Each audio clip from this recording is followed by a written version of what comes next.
This is a download from London's LBC 97.3. It's 10:04, it's Monday morning, I'm James O'Brien, and I couldn't be happier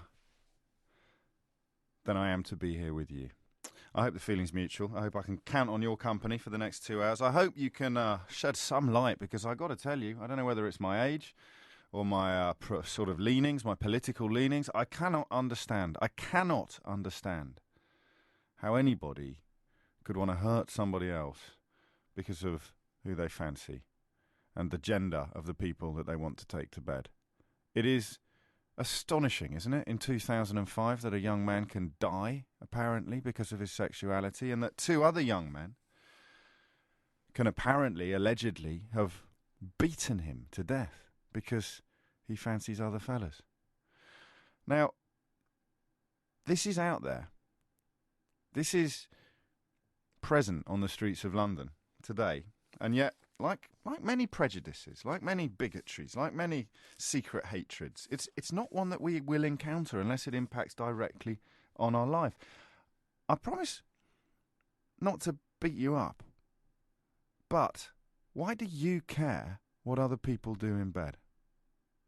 Why do you care whether a man goes to bed with another man, or a woman goes to bed with another woman or a man? Why do you care? Because to care enough to go hunting for a homosexual on Clapham Common, to care enough about that is, to me, a sign of a deep, deep disorder on the part of the person with the prejudice. Okay, I don't fancy blokes. I've got no interest in other men's parts.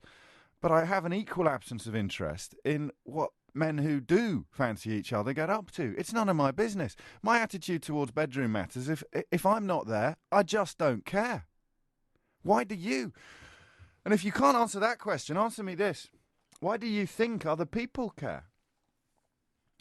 Clapham Common, a young man, is out apparently in search of a little bit of excitement. Why shouldn't he? You know? It's the middle of the night on Clapham Common. If you were doing it in a children's playground at 4 o'clock in the afternoon, then I'd understand why people objected. But it is a part of a subculture that has existed in this city for many, many years, and now, thank God, it's not criminalised. There is an air of openness surrounding these sort of couplings. So he's minding his own business. He's not hurting anybody. He's not engaging in anything that is, in any sense, wrong. Unless, of course, you're buying into a very personal and subjective religious or moralistic worldview. What is meant by wrong? No one has beaten up a homosexual on Clapham Common because they disapprove of a single public act. You can't claim that this is an objection to the gross indecency in a public place. This is a foul and murderous objection to who they fancy. It's a foul and murderous objection from one citizen of this country to the sexual proclivities of another. And it's probably never going to go away, is it? You kind of look back, don't you, over the last 20 or 30 years, and you see an amazing move from repression and dishonesty and lies towards openness, acceptance and tolerance. But actually, there are corners of your mind where you will never accept this sort of behaviour. The only prayer I have this morning is that if you don't, then your children will. Where does it come from? Where does homophobia come from? What is it? What does it mean to you?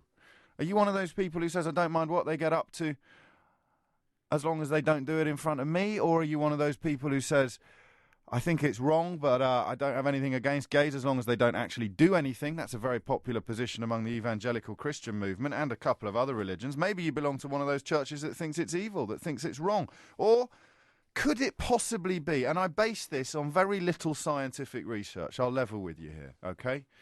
At my school, which was an all-boys school, the fellas that seemed to get the biggest bees in their bonnets about homosexuality, often in the rugby team, were the ones that spent most of their leisure time with their head between between another man's legs. It's called a scrum.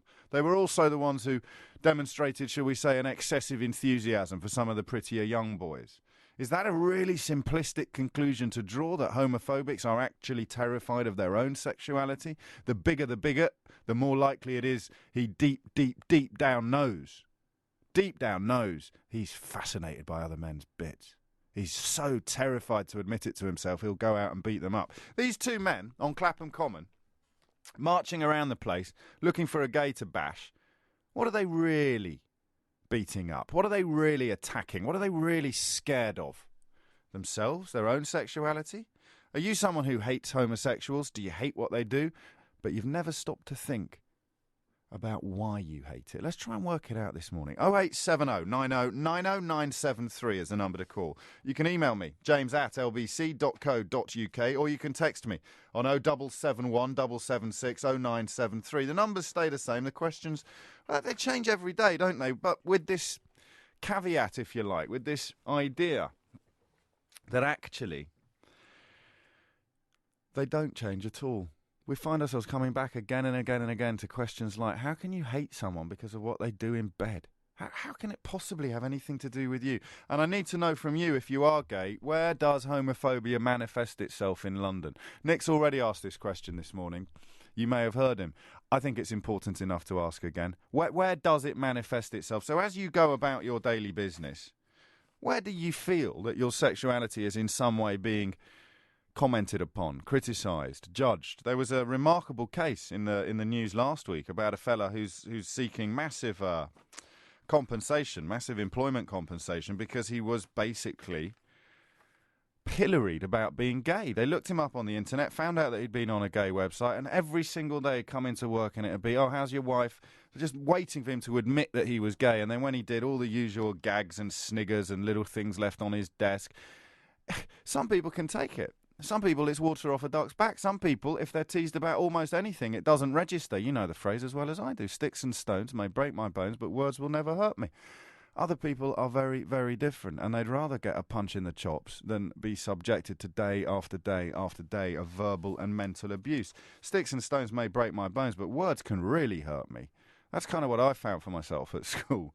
And a lot of victims of bullying in the gay community will say the same. You wish you could rise above it. Jody Dabrowski, maybe he had done in the past. 24-year-old man. How old are you? How old are you now? How many years is it since you were 24? What did you cram into those lives? What did you get up to? Think of all the experiences you had between the age of 24 and today that he will now never have. And think, if you would, of the last moments of his life. The post-mortem reveals that he died from severe head, neck and facial injuries. He was stamped on until he died. Imagine what was going through his mind in the closing moments of his life. His very short life. I'm being killed because I'm gay. I can't believe it. Officers used to dealing with violence were left shocked. There's no obvious use of a weapon. They used their hands and their feet to beat this lad to death because he's gay. Now, there are elements, I suppose, who will look on this and conclude he shouldn't have been on Clapham Common. He's only got himself to blame. It's all very well being gay, but do it in the privacy of your own house. And there may be arguments there. We'll examine them this morning. If you're gay, I want to know how you feel about cottaging. You don't need to do it anymore, as I understand. Laws have changed. Promiscuity hasn't. 0870 90 90973. Between sort of 11 p.m. and Friday at 1 a.m. 11 p.m. on Friday and 1 a.m. on Saturday morning in Woodland on Clapham Common, South London. A lot of people know what goes on there. Maybe some people don't. To be fair, they're unlikely to be up there at midnight on a Friday night if they don't know what's going on. But passers-by heard the killers screaming gay insults at him as they beat him to death. Two suspects described as white and aged about 20. It's our city. Does it make you ashamed or does it leave you cold, uncaring? Don't really mind. Got what was coming. 0870 90 90973. And tell me, where is homophobia? Where is it in London? Where do you encounter it? Do you encounter it in bars, in clubs, at work? Have you had a job where your sexuality has become the thing you are known for? Oh, that's gay George, or that's gay Angela. That's, you know, she's the lesbian. She's the office lesbian. He's the office puff. Is that what's happened to you? Does it really go on? And do the things that heterosexual people like me, who congratulate themselves daily on being so liberal and open-minded, what are we getting wrong as well? Because presumably you can't know what it's like to be on the end of sexual discrimination or sexuality discrimination unless it's actually happened to you. Strikes me we've gone down that road of, a bit like with the religious stuff, banning hot cross buns because it might offend Muslims, but there's not a Muslim in Britain that's offended by a hot cross bun. Is some of the legislation, some of the politically correct legislation designed to deal with this sort of bigotry, is it actually misguided? Only you can tell me. And let's take this radio programme, this fantastic opportunity that we get every morning, every single weekday morning, just to find out what's going on in other people's minds, just to find out what leads them to behaviour that some of us find incomprehensible, and vice versa. You can find out what's going on in my mind. You find it incomprehensible that I'll be sticking up for the puffs this morning. That's your language. If it is, let's just give each other enough respect to examine where it comes from. How can two people of the same age from the same town end up with two such different opinions? I've been speaking to someone already this morning who's at the opposite end of the spectrum to me. In every other way, you'd respect him as a professional, successful, intelligent person, but he's got a problem with gays. Doesn't know why, just doesn't think it's not natural, James. Not being funny, you know, you can't stop them doing it, but if he's out on Clapham Common in public, you know, he's taking his chances. Don't dislike that person. Maybe I should. But I need to know where that sort of sentiment comes from. Where does that sort of belief come from? So I said to him, don't be ridiculous. I'm not homophobic. I love my house. That's not my gag. It's Peter Kay's, and I think it's a cracker. We're trying to find out this morning just what is it that goes on in the minds of people who think that other people's sexual practices are A, their business, and B, abhorrent. Who are these people, and where does this feeling come from? I'm not looking to monster you. This is LBC 97.3. My name is James O'Brien, and you should phone me if you can shed light upon why you hate gay people. You may have a very valid argument. You may even convert me. Who knows? It's unlikely, but that is the nature, the essence of debate, because you have to think about what you're sure of, don't you? You have to think about what you know. What's right, what's wrong? Okay, killing is wrong. Well, is it? What about the Second World War? What about every war? What about the death penalty for paedophiles? So you don't actually think that killing is wrong. Okay, judging someone on the colour of their skin is wrong. Well, you may say that. What about if you've got two candidates for a job who are of equal ability, you decide to give the job to the person from the ethnic grouping who are poorest, because you think, I've got the ability to put money into an ethnic group, and this group needs money more than that group. Is it wrong? I mean, if they're entirely equal in every... What can you actually be sure of? And what do you fear? Why do you fear homosexuality? Just in case you think we're confining ourselves solely to one side of the sexuality fence this morning, I have to read this advert. It's just been sent to me by a mate. This is just a job you'd kill for. Playboy... well, hang on, I'll read you out the whole thing. Playboy TV UK / Benelux Limited is looking for a person experienced in viewing programmes for television broadcast for compliance with Ofcom regulations. The job title is Free-to-Air Compliance Viewer Required Short-Term Contract. What a fantastic job. The ideal candidate will be available immediately to work for about 1 month. Applicants will need to be comfortable watching material aimed at an adult audience. So this is someone who gets paid to watch porn. Absolutely phenomenal. No, Clive Jones, studio producer, we need you here for the next month. There's no flexi time at LBC 97.3. We're going to examine the best jobs in the world in a moment, all day, every day. You'd probably go off it, wouldn't you? If you didn't go off it, you'd go blind. Vicky's in Croydon. Morning, Vicky. Hello. What have you got for me? Right, yeah, you were saying about the next generation of potential homophobic. Well, I've got a little boy, and whilst he's at school, he quite frequently gets called Batty Boy. How old is he? He's 8. 8. God. Yeah. I sort of the first time he came home and said it, I laughed in shock, to be honest with you. I was really kind of surprised. Yes. And said to him, you know what that means, don't you? And he did know what it meant. And I just said, well, you know that's not the case, don't you? And he's like, yeah. And I said, and you know that you shouldn't really talk about people like that. It's not... why were they saying that about him? Do you know? Oh, it's just, like ribbing at school. So it's like me being called a Wally when I was a kid. So it's not. Yeah. They're not picking on him because he's I don't know, fond of flowers or you see the kind of stereotype I just indulged in there. I'm trying to find out what filters. Yeah, I know exactly what you mean. I'm very liberal, and I really have tried very, very hard to make it sure that the kids know it's acceptable to be whatever you are, and that you should never judge somebody just purely on one aspect of their life. But if it's an insult, if it's an insult in the schoolyard, something's going to stick, isn't it? Oh, absolutely, and that's what worries me because I've tried so hard to make sure that it doesn't. Yeah. When I got married, the people that were my witnesses at my wedding were both gay, and I really don't want my children to grow up thinking that there's in any way it's bad. So what if your boy does turn out to be gay though? You're going to be slightly disappointed. No, I don't think I would. He'd still be him, and I'd love him regardless. Because my mum always said that exactly the same as you, but that the having children side of it would be why she felt disappointment. She took me. I didn't become a parent to become a grandparent, and I think that really Great ultimately, yeah. It's up to the children to decide what they want to do with their lives. Well, you sound like a great mum. My mum took me to her gay hairdresser when I was about 13. He's a lovely bloke, Ian. I still see him when I'm back in Kidderminster. And he cut my hair, and he said to my mum, and I only found out this a few years later. He said to me, "Don't worry, he's absolutely fine. He's straight as an arrow." And he said, "I'm only saying that because it's because he's 20, 30 years older than me. So it's such a difficult thing for my generation. I'm glad that he's not going to have to go through what I went through just to have a happy life." Thought that was quite a nice approach. David's in Southwark. Morning, David. Yes, good morning, James. What's on your mind? What's on my mind? I was listening to your comment. I've had this comment several times. Well, can I ask you a question before I start what I want to say? Well, you go on. Do you believe in creation? What, in the Garden of Eden? Yeah. No, of course I don't.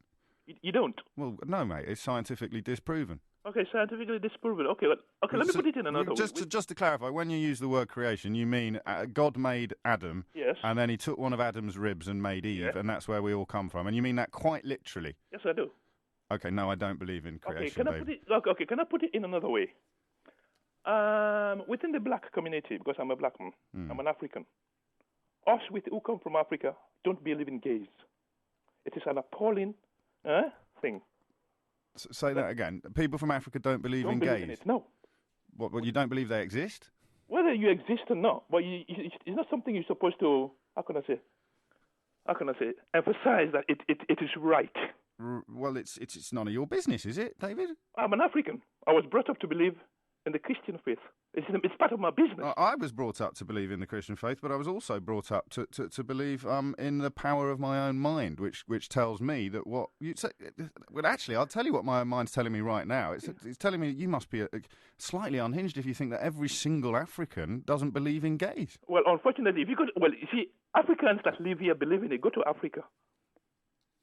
Right. Go and live in Africa. Let's see how tolerated you.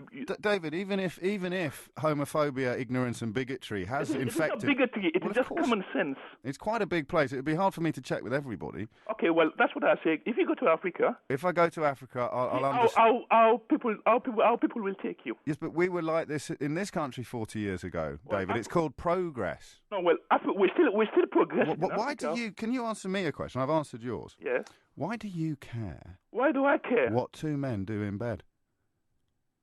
Why is it wrong? Why no? But why do you care? Why do I care? Yeah. Do you care what I get up to in bed with my wife? I don't care. As long as at the end of the day you create somebody. No. What's it got to do? Because I'm adopted. My parents couldn't have children naturally. Does that mean they shouldn't have sex? I didn't tell you that. You did. You said as long as they create something. Yeah, well, okay. My parents are physically incapable of creating life by having sex.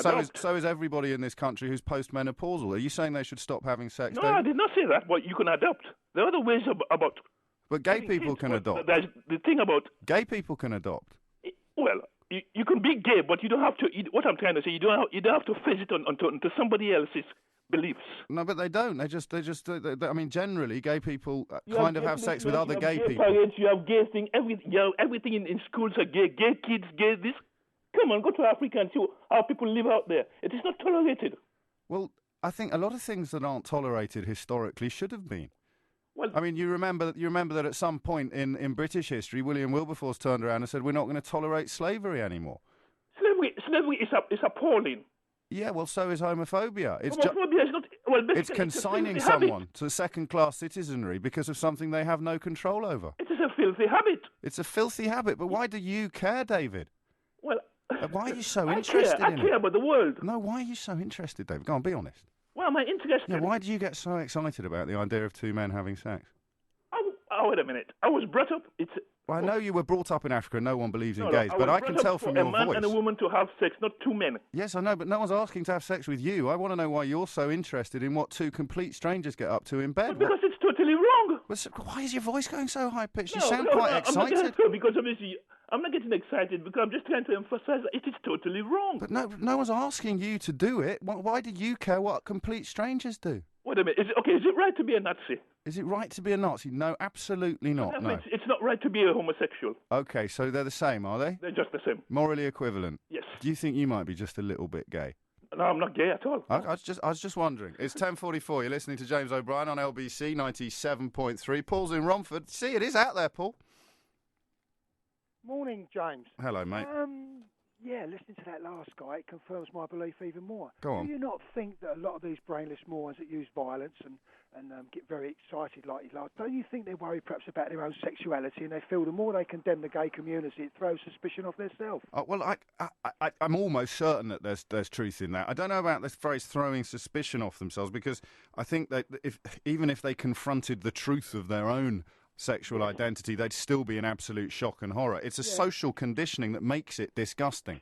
I think so, and also it helps preserve the big macho image, doesn't it? You condemn something which isn't so macho, or like this big male image. If they condemn something like that, of course, it must make them feel better. Well, this is what I remember from... feel more manly, doesn't it? This is what I remember from the rugby crowd at school, is that it was very easy to sort of big themselves up by putting the boot into someone who was slightly effeminate or someone who was physically perhaps not as strong as them. You're right, it endorsed their own masculinity. I don't know, maybe we're dealing in our own little cliches here, Paul. The question is, have you been a victim of homophobia? And can we just to clarify David's point, you know, David, the one that's voice goes up whenever he talks about men being in bed with each other. If you're African and you believe in gays, will you ring 0870 9090973? Thank you for listening to this download from London's LBC 97.3.